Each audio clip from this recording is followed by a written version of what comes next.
boys and girls, students of secondary and tertiary education, Buddhist youths, parents, grandparents, and teachers of moral education and Dhamma classes. Good morning. May you all be well, happy, and peaceful. Now we are going to have a presentation on the topic, the most important moral values. Now, this is, of course, as you know, a very important topic because today we have big problems arising in the world because of a lack of morality.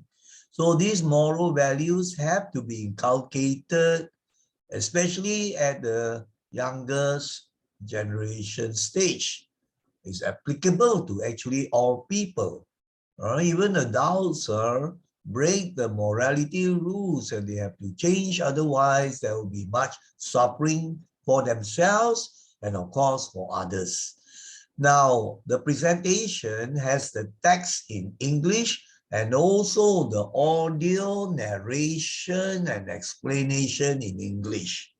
So we will now launch the PowerPoint. But before that, let me check the setup to ensure that the setup is correct. All right. Now let us launch the PowerPoint.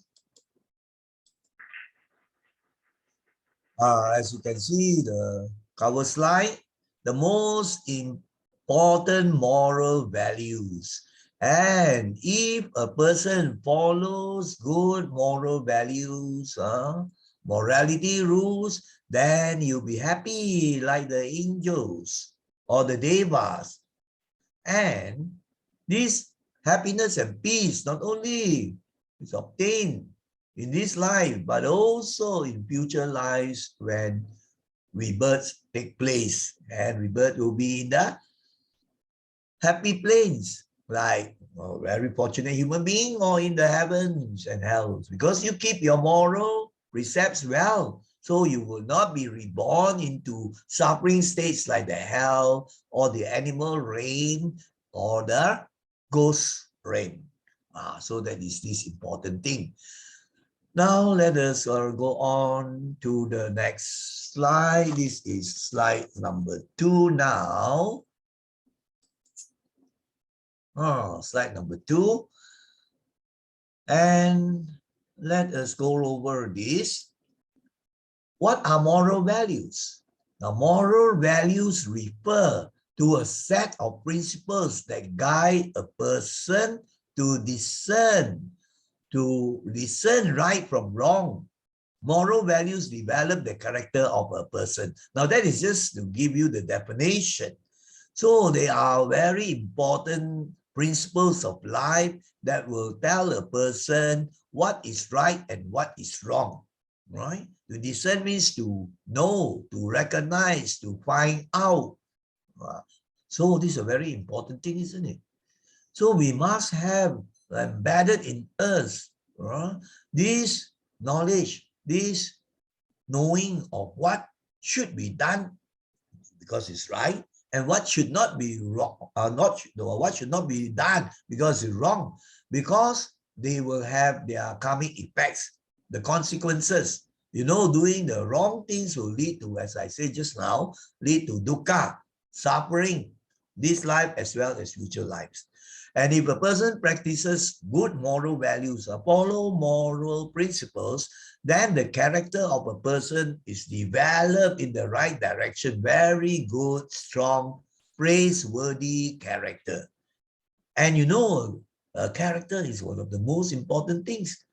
More important than all your, degrees or your knowledge and so on. If a person has a lousy character, evil character, causing harm to himself and others, then what's the use of all the wealth, all the education, all the possessions, all the titles? Useless, isn't it? Because it's of evil character that can not only do harm to himself, but to many others and to the society and the country also. As you know, corruption rampant in our country, also in many other countries also. That's because of a lack of moral values. So this is something for you to think about. Now let us go on to number 3 now, the slide 3. Slide 3.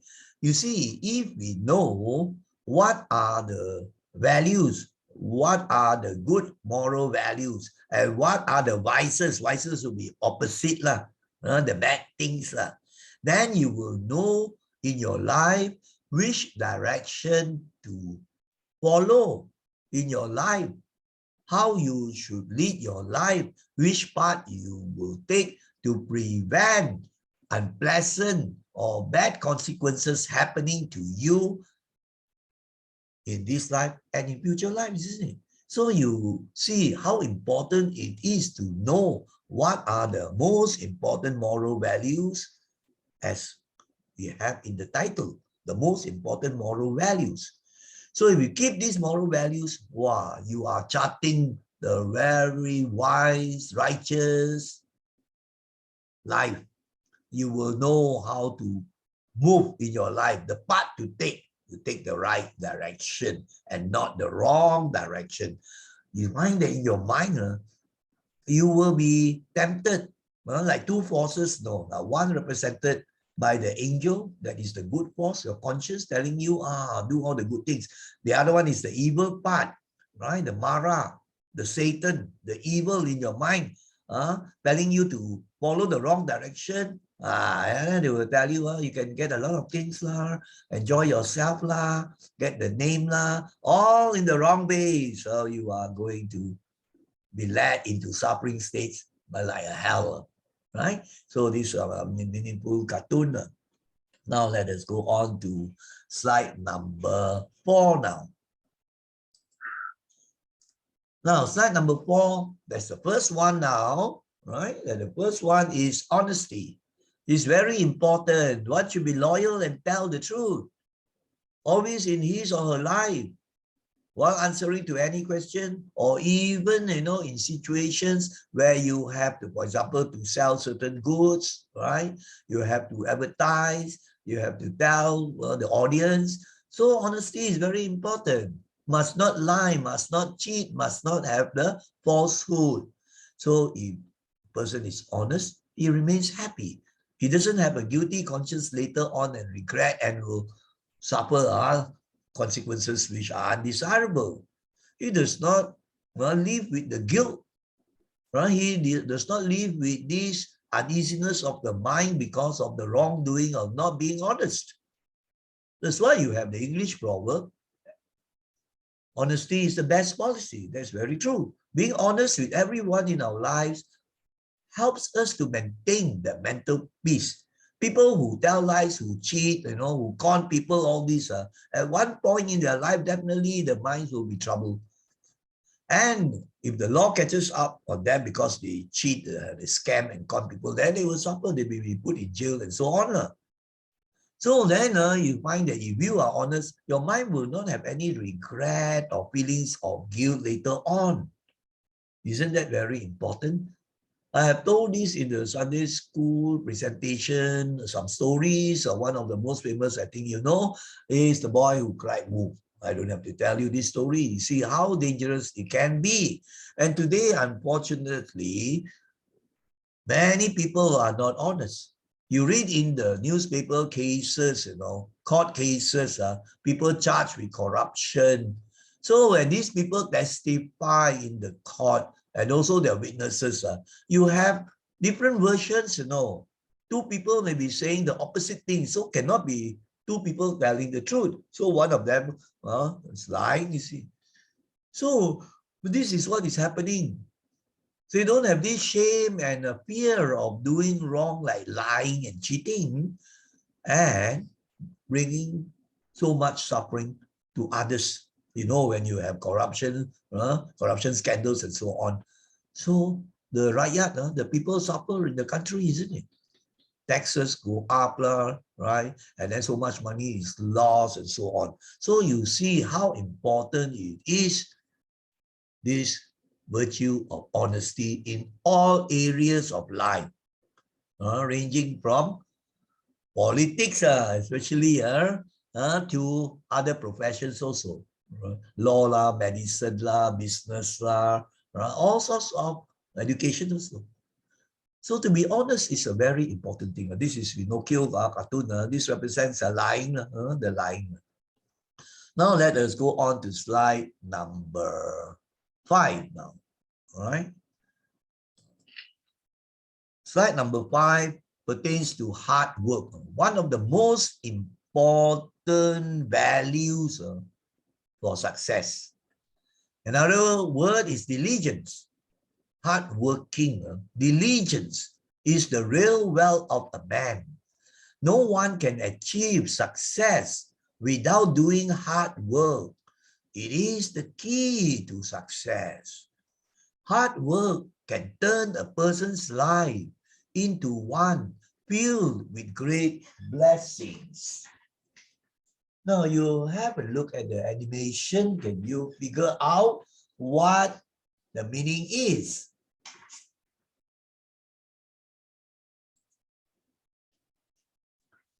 Now, motivators and great people have also said that diligence is that virtue, that value, which is the key to success. And some have even said it's the most important quality. Now, it's not only in Dhamma practice, it's in all fields. Whether you are studying, you are working, or you have a family and you are going to make the family a success, you have to put in the correct effort, being hardworking. So today it's sad to say that diligence is not really prevailing much. There are students that don't work hard. They think by just going to pray, right, or going to get good luck charms, then they can get all the A's. No, there's no substitute. Some even think, oh, I'm very intelligent. I had taught students like this, all A's in Form 5, but when it came to Form 6, not diligent already, influenced by the outside world. So I was a form teacher, so I would call I call this person up. I say, you have to work hard, because your grades in the test are falling. You are capable. He said, don't worry, Mr. O. All right, Form 5, I only studied the last few months and I get all A's. Now Form 6, I think give 6 months. At the time it was in lower 6. I said, no, you can't. He didn't follow the advice. So in the end, for his Form 6 exam results, lousy results. Couldn't get into the local universities. He had to go overseas. Luckily, the parents were rich enough to send him. So you see, there's no substitute for hard work. All right? One great person said that genius is only 1% inspiration, but 99% perspiration. Perspiration, perspire, to sweat. That means you have to work for it, right? Just as these two animated cartoon show, work hard. Right, so you see, these these animals are working very, very hard, isn't it? So bear this in mind. Very important quality, diligence, being hardworking, and of course there are other factors, right? Smart learning, and then also good methods and so on. Let us go to the next slide. And by the way, before I forget, I also have to emphasize the diligence in Dhamma practice. The goal of the Buddhist is to reach enlightenment, to be free from all suffering, to cross the sea of samsara and become an Arahant or even a Buddha, to be enlightened. But that is not obtained by just praying or just doing chanting. That is not the most important way, Very important. You must be diligent in your Dhamma practice, and the most important way is to walk the Noble Eightfold Path diligently and mindfully. Or you can say also, Jie Ting Hui. That means following the morality rules, Sila, and then to develop the mind, to have concentration, stillness, so that the mind is steady and calm, and then to develop the wisdom. There are ways where you can follow. Meditation is one of them. So you have to be diligent in working towards the goal. Some people very diligent for the start, but after that slack already, give up already. So that is not the way for success. Now let us go on to slide number 6 now. Slide number 6 talks about responsibility. Now, it is responsibility towards yourself, others, your nation, and nature. I put these 4 important aspects. Being responsible brings great benefits. We have much less stress and chaos in our lives, and we gain the respect of others. Now, let us look at this more closely, right? Responsible person. You are responsible to yourself. In terms of Dhamma, you are responsible for your own actions. Later on, let's say you face with certain not so good consequences, you should not be blaming others outside world. Let's say a person that is born into a family that is not so rich, quite poor, not so fortunate. Then the person starts blaming this, blaming that, it's my parents, useless one, is, environment, the school. But why are you in this situation? It has maybe a karmic reason. So you have to know that you are responsible for what you are and what you get. So instead of complaining, criticizing, condemning, cursing, the 4 C's, you should take responsibility. I am the master of my destiny. So you work hard, right? Then you learn good moral rules, or you follow a proper religion. Like Buddhism, you have to learn the Dhamma very well. So you have to be responsible yourself. And then also you must be responsible to others. Like for example, a very simple example, 父母恩. You are responsible. You have a responsibility to take care of your parents who maybe have grown old, or some other members in the family, they are in terrible conditions, and you are more capable, you are the elders, and so on. Then there is a responsibility to others. And also in school, you are a teacher, you are responsible to the students, you are responsible to give them good education. And then you have to serve the nation. Don't do all the terrible things that cause the nation real trouble. Like so much of the crime is present today. You do criminal acts, and then you say things which cause so much of the trouble. You spread rumors, all this. So you are not being responsible to your country. And also very important, not responsible towards nature. So many are irresponsible, littering the environment. Instead of throwing the rubbish into the rubbish dumps or the rubbish places for disposing of the rubbish, they throw everywhere. You have the tong sampah there, jangan buang sampah di sini, denda RM500, and the floor will be just in front of that notice will be just simply throwing everywhere, polluting the environment. That is irresponsible. Just now I forgot to mention this point. People who flout the traffic rules, imagine you are really irresponsible. Like for example, you have the mud rempik, right? Irresponsible. You want to have fun for yourself, but you are irresponsible because you are putting the lives of other people in danger, isn't it?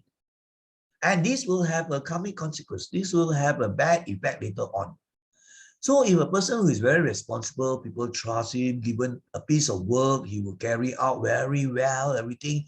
Wow, his life will be so organized, so systematic, so smooth, because he carries out his responsibilities well. And not only he reaps the benefits, no, it will be less stressful for him because things are organized. He carries out responsibilities of what he should do, but also other people will really admire and respect this person. Very responsible. Given the task, he carries it out very well to the best of his ability. So it's a very important moral value. So much dukkha and trouble and pain and suffering comes about in our world today because too many irresponsible people, right? So now let us go on to slide number 7 now. This is number 7. It's talking about respect. Now this also is sad to say declining, right? Many people are actually not being respectful to the parents, to the elders, the grandparents, or uncles, aunties, or to the teachers, and to people who are worthy of respect, like to monks and nuns who have cultivated well. You see, respect means that you accept somebody for who they are. So even a lowly person, so-called lowly person, even the person who collects the garbage or the sweeper, he's a human being. So you should respect him and don't treat him like dirt, if you don't have the respect, you see the consequence. In future lives, you find there will be a karmic vipaka, which means that, some people are born such a lowly state. People despise them, look down upon them. Why? It has a bearing on this because in earlier lives, the fellow has been a very disrespectful person. Even if a person is your opponent, right? He shares different views or opinions from you, you still have to respect the person. That's why you see in the martial arts, before they start their workout or fight, you can say within inverted commas, they respect each other. You see? So when you have respect, then it will build up our good relationships. There will be harmony in the family, in the society, a society of different races, cultures, and religions, because we respect one another, even though we may not agree. So there's harmony, isn't it? There's peace. But today, it's sad to say, people are not patient, not tolerant, cannot respect other people's cultures. And the culture actually, some of them has been thousands of years old already, isn't it? So when you have this respect, then you have trust, safety, and well-being. Harmony prevails in that family, that society, that country, because there is respect. And this has to be practiced, respecting. You see, today is very lacking. You go to maybe a train or a bus, it's so crowded, right? People don't bother, even the young people see a poor old man, right, limping and so on, no more seat. He doesn't show any respect. If he shows respect and kindness, he will offer the seat to that poor old man or the pregnant lady and so on. Today, no, they don't bother, isn't it? So it's very, very sad.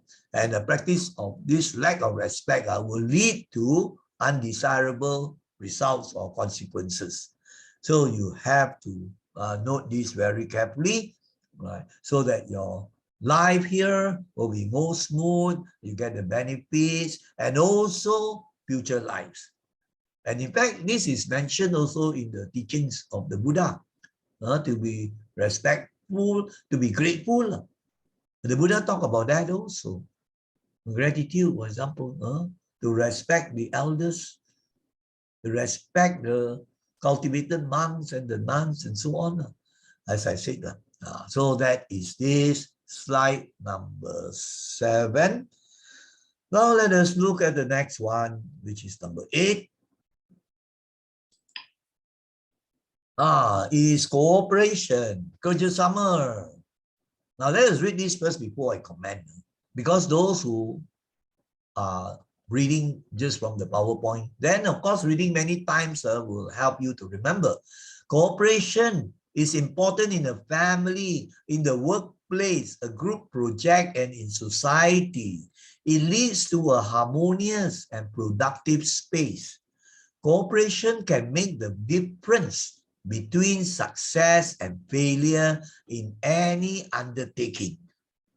Now, let us reflect and discuss this. No man is an island. You can't live all by yourself. You depend on others. There's interdependence in your life, isn't it? Can you live all on your own? You owe so many people for so many things you have, the clothes you wear, the food you eat, the entertainment things that you have. Other people are contributing. So you also would want to contribute. And then sometimes, very often you can't do the thing alone, you see. But in a family, if everybody just cares for himself, doesn't cooperate with the others, I think there'll be real trouble in the family. In the workplace, your company or corporation or office, right? If a person is selfish, he doesn't want to cooperate, and he wants to do things on his own way, on his own, doesn't have any understanding, patience, tolerance, and cooperation with others, that company is going to face a lot of problems, isn't it? Cooperation among the workers, cooperate with the management staff, right? If any disagreement, we can always discuss in a very harmonious, gentle manner.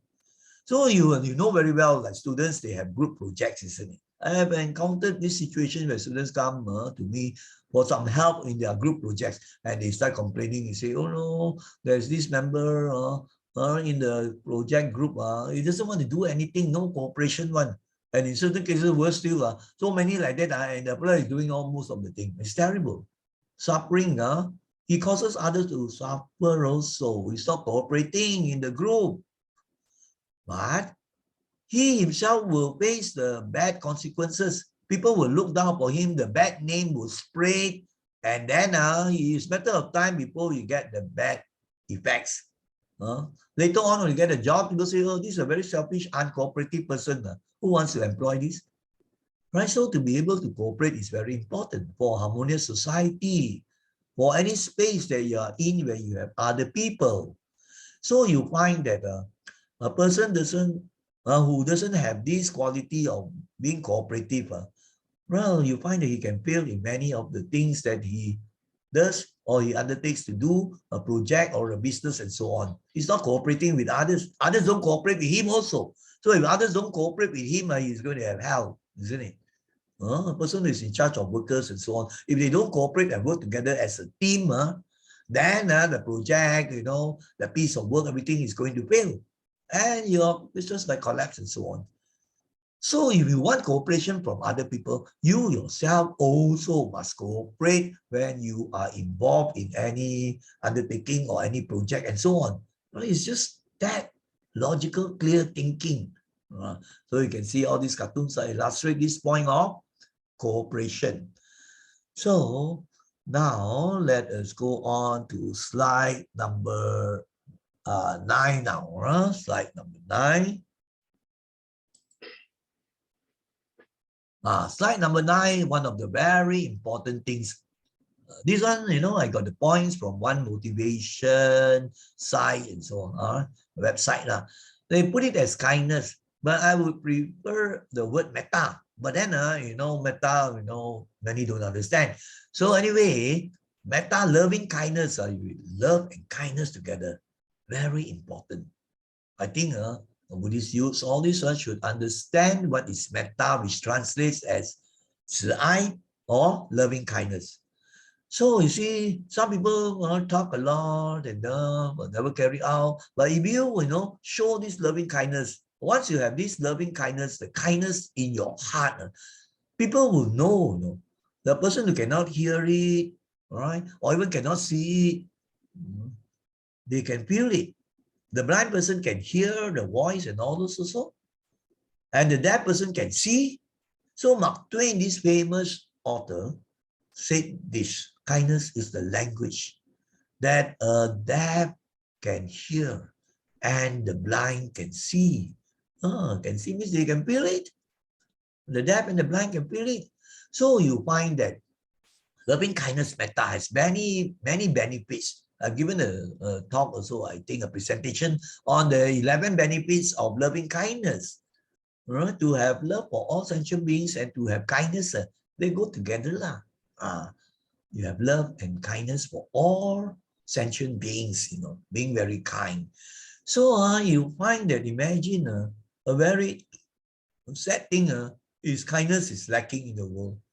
It's a world where money talks. You think the person is so kind to save the person, the child or the young boy who is having problems in the river and he knows how to swim, then he will ask, has happened also? Ask the parents, to get the money before you will try to save the child. A lot of all these cases are showing a lack of kindness. On the other hand, you have some cases, fantastic kindness, like during floods or tragedies, earthquakes, and so on. There will be a group, not many, but there are a group of these people that really show fantastic kindness, and that is a very meritorious good act. It will have its good consequences or results. They will reap the rewards in this life and in future lives. They get reborn into the heavens also. So in the world, unfortunately, people chase after what? Money talks, titles, fame, possessions, houses, land, shares, all chase only this. They'll choose this. But you see this quotation from the motivation side. In a world where you can be anything or you can get anything, you choose this. Most important, choose to be kind. Because this practice of kindness, the effects, not only in this life, but will follow you from life to life. Your money, your possession, your titles, your fame, right? Your land, your shares, all cannot follow you when you pass away. Even the body cannot follow you. You see? So you see how important this is. A real true wealth, you see. So that is this thing you have to note. And that is slide number 9. Now let us go on to slide number 10 now. Slide number 10 is forgiveness. I think I've given a whole presentation on forgiveness before already. Forgiving is divine. Forgiveness can lead to feelings of understanding, empathy. Now, empathy is even greater than sympathy. Sympathy, you feel sympathetic, you feel sorry for another person's suffering or things like that. But empathy, you feel with the heart. So the very close thing is the compassion. Compassion is even higher than empathy. Empathy to feel, and you feel the thing as if you are in his shoes, and you will do something. Compassion, extension from the empathy, higher still. You see the suffering, right? And you feel the suffering of others, and you have that very strong desire in your mind or heart to do something to make him better, to let him have less suffering. That's compassion. Just like this cartoon shows.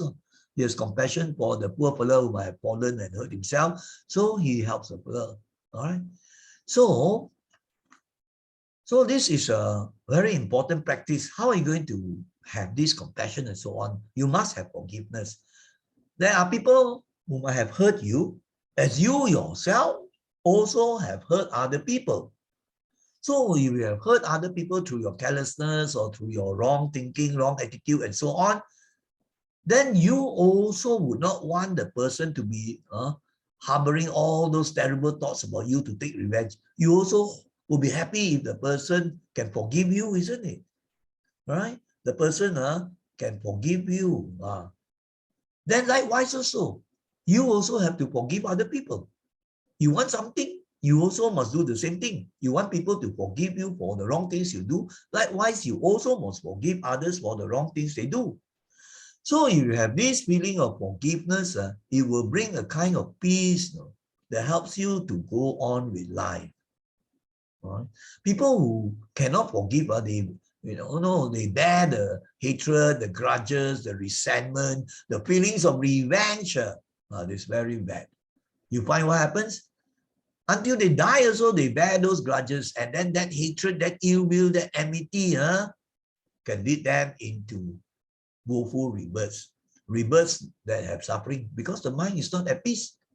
So once you forgive whoever that might have hurt you, then you find, wow, your heart is so light, you feel very peaceful, you see. So that is this important thing. You must learn the Dhamma to cultivate this. And then the next step now, you will have a compassion arising, and then also greater wisdom. Why so important? Forgiveness. So Of course, if you have done something wrong, it's good to apologize. It's very important, and say, I'm sorry, and so on, and never to repeat that, to make that resolution. And also, the other person must always have this, not to worry, you're forgiven, or things like that. Whereas many who bear the hatred and ill will until they die. Next life also will be like that. They encounter people again, their enemies, and so on. In the Buddhist scriptures, you have cases like this also. All right, now let us go on to slide number 11 now, isn't it? Oh, now it gone to 12. So now I have to move to 11 first. 11 is discipline.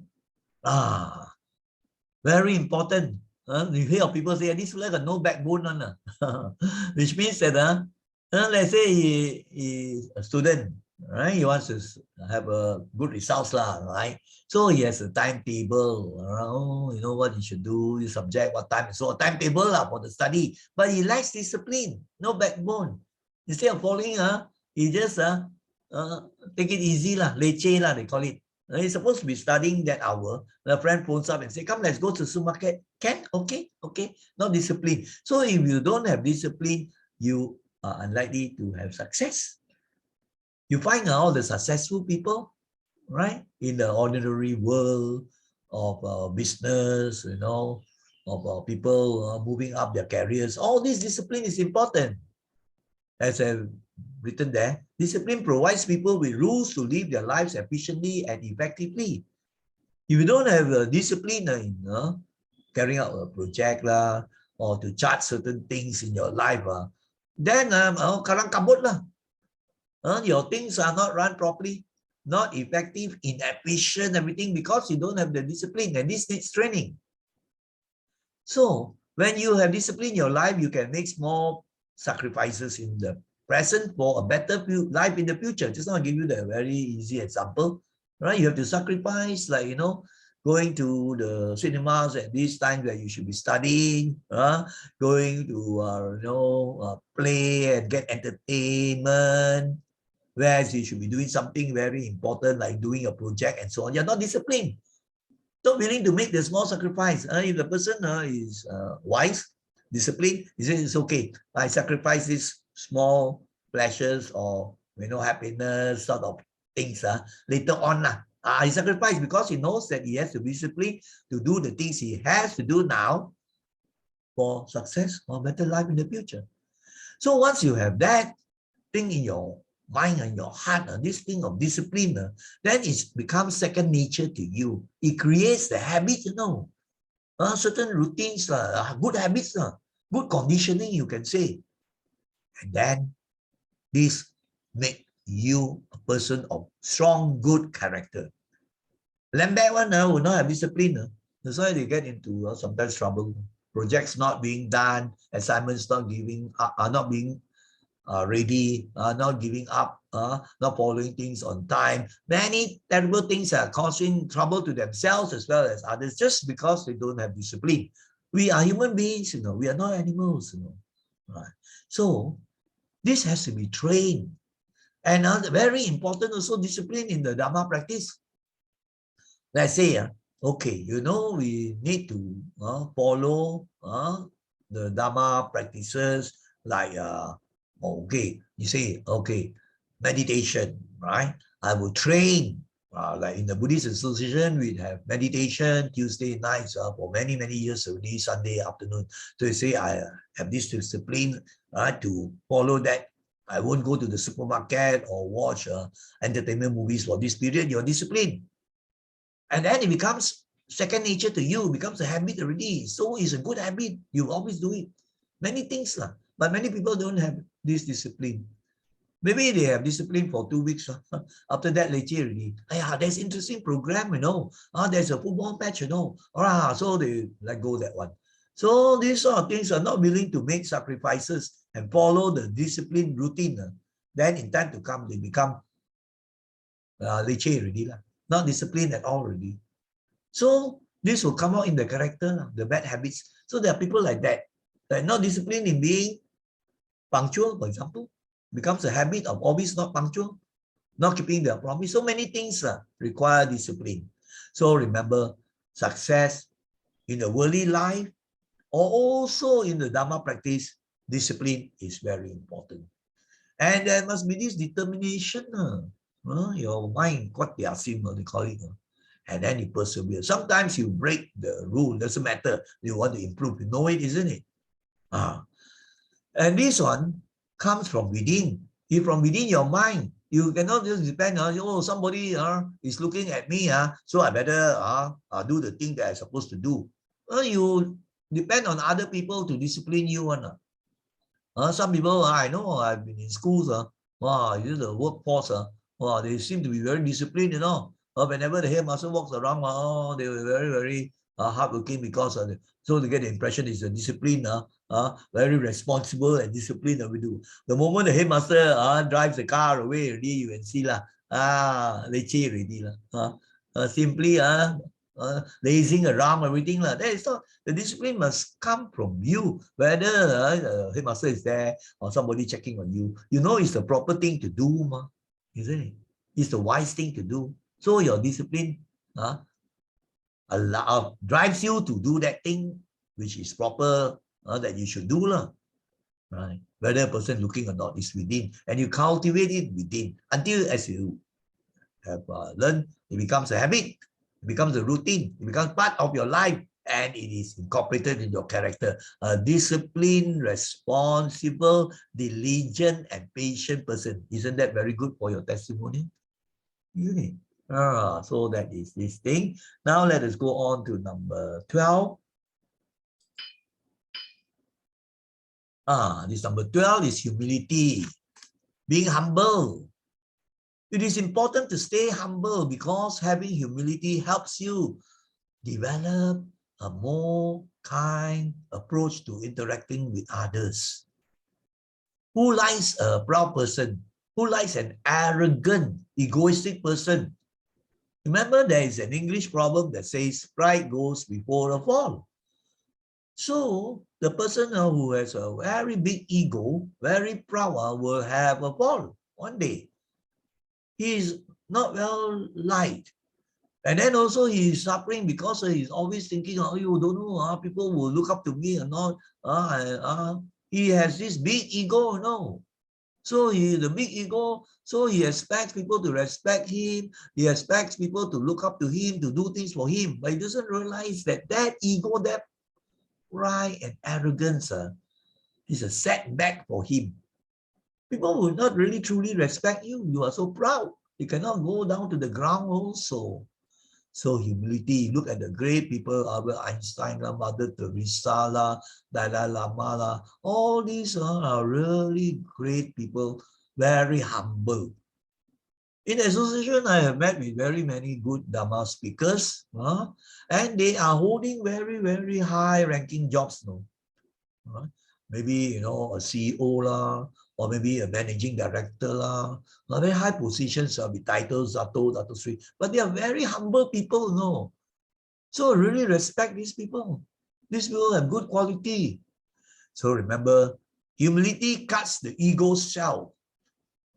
Even a lot of dukkha comes to everybody because of this pride, self-ego, which is a root cause of suffering, But person who is selfless, that's why you have this term selfless service, right? Like Mother Teresa, selfless service in Calcutta. So these are the people, and she got the Nobel Prize for Peace. So humility really is important. And humility can produce actually a lot of happiness, right? Not only to yourselves, because you feel very nice, I'm nobody. Actually, it's true when we are nobody, So when you are so proud, when you look at the whole cosmos, the universe, we are just one human being in a town, in a family, in a town, in the country, and then the country is in the world, which is just a very small planet in our solar system of 9 planets. And the solar system is just one of so many thousands and thousands and thousands of systems in the galaxy Milky Way, which is also one of many, many galaxies. So at night, sometimes I used to reflect those days along the beach as I walk, look at the sky. Wow, so many stars and so on. The cosmos is really awesome. We are worse than a speck of sand, smaller than a speck of sand on the beach that we are walking through. So I used to reflect. I said, then why you are so proud for what? And the thing is, anytime you can go means that you die. So what's the thing? Then we reflect on this. Then you cultivate your humility. You're being humble. And it will give rise to positive emotions and well-being. Because now you have wisdom. You have understanding. That's why it's important to reflect. This example very good. That we, aside Guru also gives this example. Where we are worse than a small speck of sand in the whole universe. No? Why so tired? Isn't it? So we do the little part that we can also. There's so many other things you far greater. So the humility will cut your ego and you feel a real sense of peace already. So that is this slide number 12. Now let's move on to number 13. 13 is one of the great qualities. Some people, I've read also somebody say that patience is the mother of all virtues. But actually patience is definitely very, very important. In the religion Buddhism, we have the paramis, or what we call the perfections that the Bodhisattva, the Buddha to be, trains all these good qualities, 10 paramis, finally become a Buddha. And patience is one of them. In Pali, it's called Kanti, right? That if you don't have patience, how can you attain anything? You expect things to be instant. You think things are like the 3-minute Maggi mee. You put in 3 minutes, ready for you already. Life is not like that. Many things don't happen just instantly, most things. You require a period of time, hard work, right? Endurance, perseverance, then you get the results, isn't it? So what you see is a very important thing. Now here, this is a poster I got. Have patience. Everything is difficult in the beginning. Let's say you want to start meditation. Same thing. Beginning very, very difficult. Some people have no patience. After 1 or 2 weeks, they come and tell you, 没有觉得什么，没有拿到什么. I say, what do you want to get? Right? People have been practicing for years, patiently. They don't expect anything, and then the results all come. Look at Buddha's life. Even though in the previous life he had cultivated and so on. But as Siddhartha Gautama, 6 years he had to strive, even torturing his body, all sorts of hardship. But he was patient, he was disciplined, he had perseverance, he had diligence, he had determination. Until, he sat under the Bodhi tree and he made that resolution. He would not move until he got enlightenment. So patience is definitely a fantastic moral value to cultivate right from young. Today, sad to say again, many do not have this patience. In the association, I can see sometimes when they have the simple 5 minutes of metta meditation, the person 3 minutes also cannot sit still. Many will be like monkeys.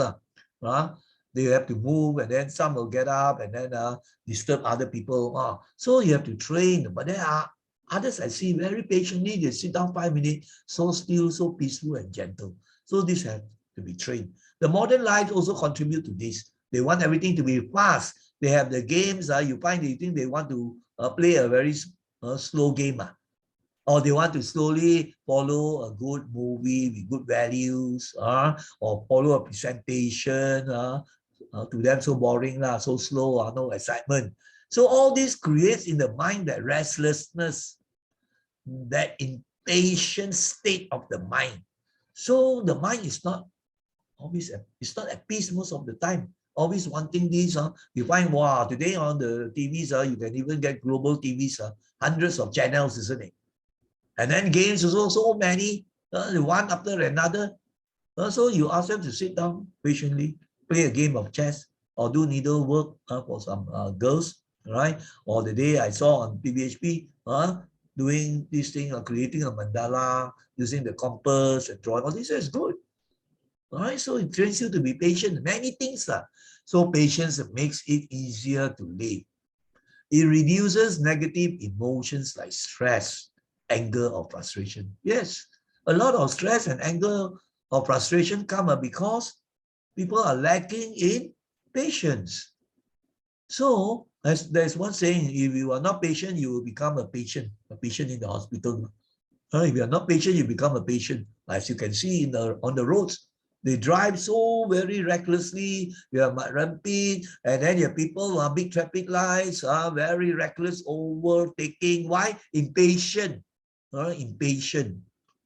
To just wait at the traffic lights. I know people who beat the traffic lights, even red light, they still cross. I'm very, very careful. I know, oh, my turn to cross green, I cannot, because the other side, there will be people who are impatient and reckless. And true enough, red light, they still cross. Mine is green, so I have to wait for these silly people. One day they will get into trouble. So if you are patient, you'll be more calm, more focused, and able to deal with life's many challenges.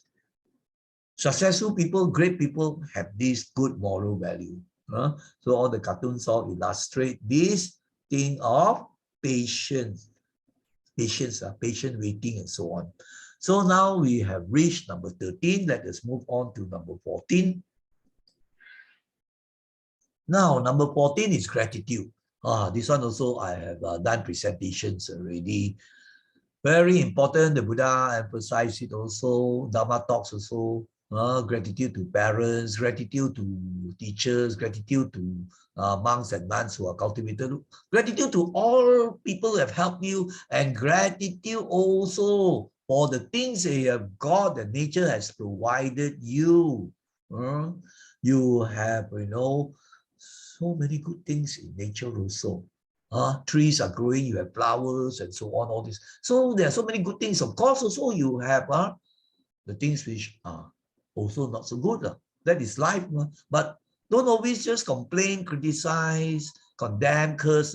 Be grateful for what you have. And if a person has this gratitude, this poster says that it's the best medicine. I would say it is a very, very good medicine. You have that state of mind, you can count your blessings, then you are more positive, and we are more positive, then it can help you to recover better, and your health status will be better. As he says, he heals your mind.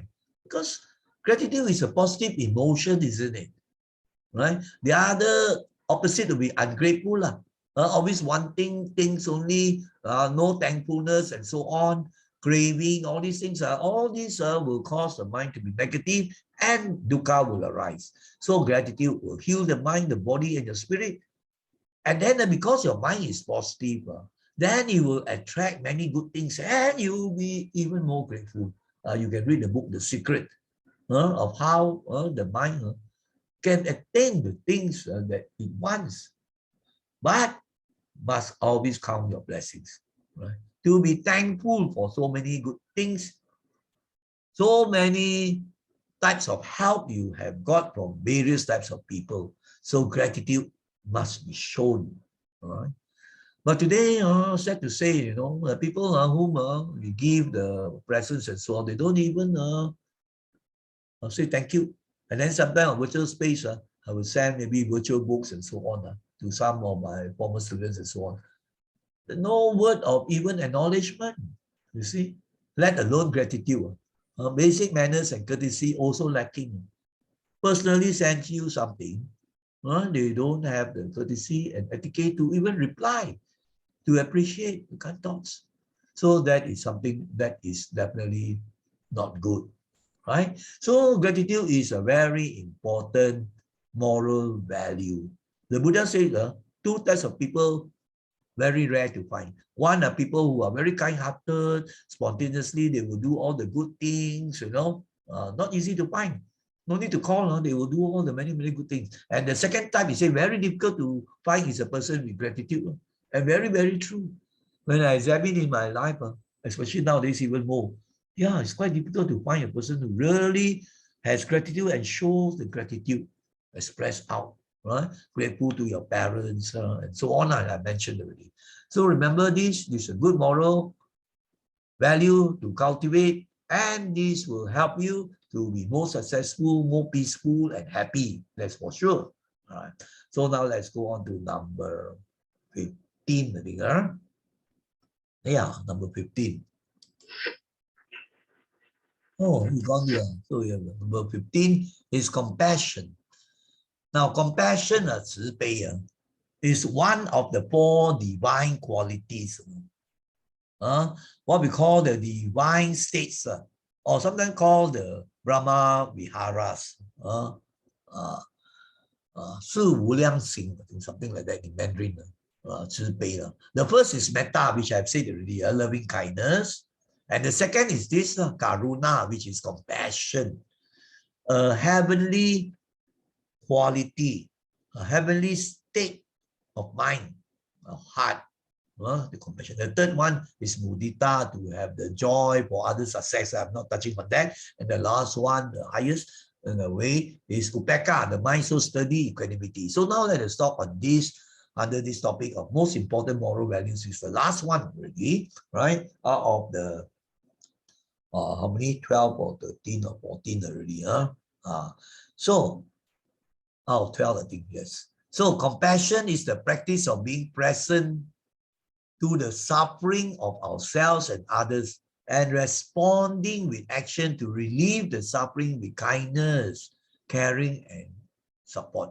Now, you see, a person that has compassion, he feels for other people, right? He sort of, it's just not sympathetic and empathetic. It's more than that, right? He always will have that strong feeling of wanting to help that person to cut his suffering, to lessen his suffering, right? So in the world, very good example I can give you is Mother Teresa, the very compassionate nun, a Christian nun. So compassionate. If you are not compassionate, you can't really do all those work to help people in the terrible states, people who are sick, orphans, mothers who are, in a terrible state, and so on. You can see the pictures or the internet of the work being done. And then, of course, there are many other people also, Dalai Lama, and then some other monks. And compassion will lead to real peace and happiness. At one stage, they did the research, right? Who is the happiest human being on earth? And there was this Buddhist monk, Venerable Matthew Ricard, right? Yes, he's Dr. Matthew Ricard because he was a scientist before.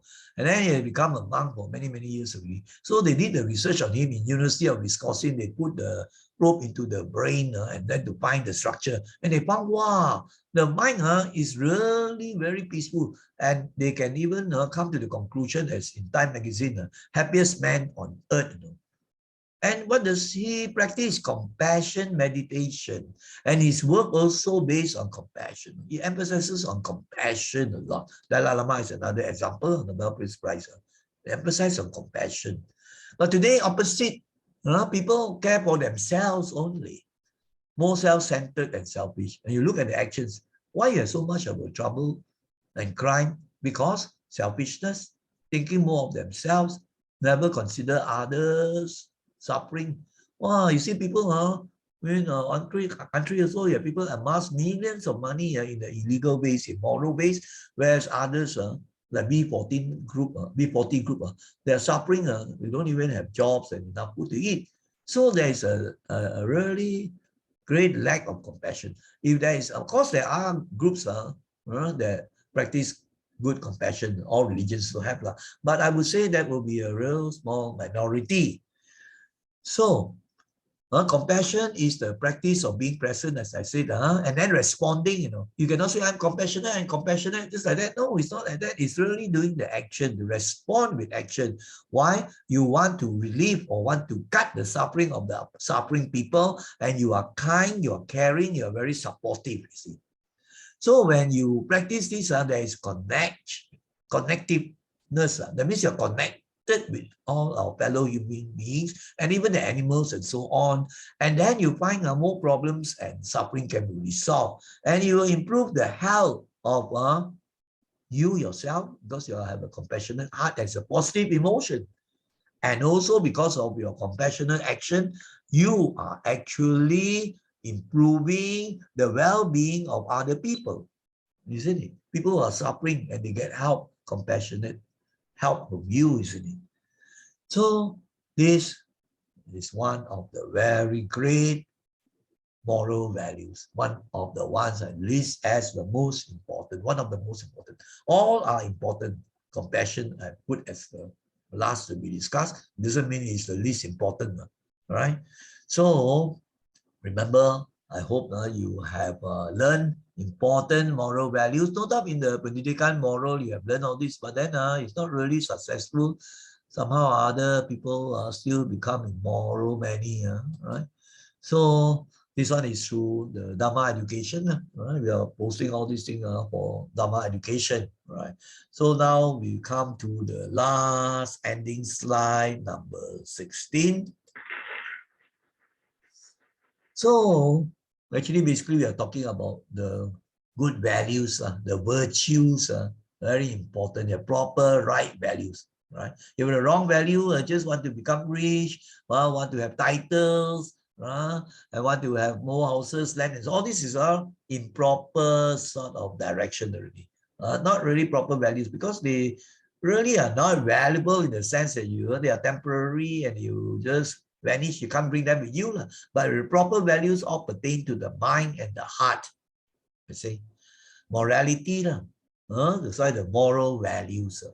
Just now I never talk about houses or as a and then you must go and get the houses out. All of the heart and the mind, isn't it? All right, kindness, responsibility, diligence, all those things. So we make this aspiration. May we all live most righteously and wisely. Now, 2 points here. Righteously means, of course, you live a life of good morality, keeping the precepts with proper human values. That is righteous living. And then also our wisdom must grow. We will know how to go about this to live righteously. Very important, simple principle is this. Whatever we do, right, with our speech, talking, and also with our body, and also with our thoughts, all these you have to check and see that they do not harm yourself, do not harm others. And also they can benefit yourself and benefit others. Then you know that it's righteous already. The actions you do, the words you use, that benefit others, right? Cause happiness and peace, and also benefit yourself. So that is incorporating wisdom also. But wisdom, of course, you have to do deeper Dhamma practice, meditation, studying the Buddha's teaching, the suttas, and so on. But wisdom to know what is right and what is wrong, to know what is righteous, that is wisdom. So they've come to the end already. I hope you all have learned important moral and Dhamma lessons, particularly the Dhamma messages, which are connected with moral values, definitely. So before we say sadhu 3 times, I would like to thank all of you, the students in the schools, secondary schools particularly, colleges or universities, the Buddhist youths, also the parents and grandparents and teachers of moral education and Dhamma classes, all right, who are following this presentation. I say thank you and sadhu to all of you for taking time and putting in the effort and to follow this with good mindfulness, right? So may the Dhamma be with you always. Take care.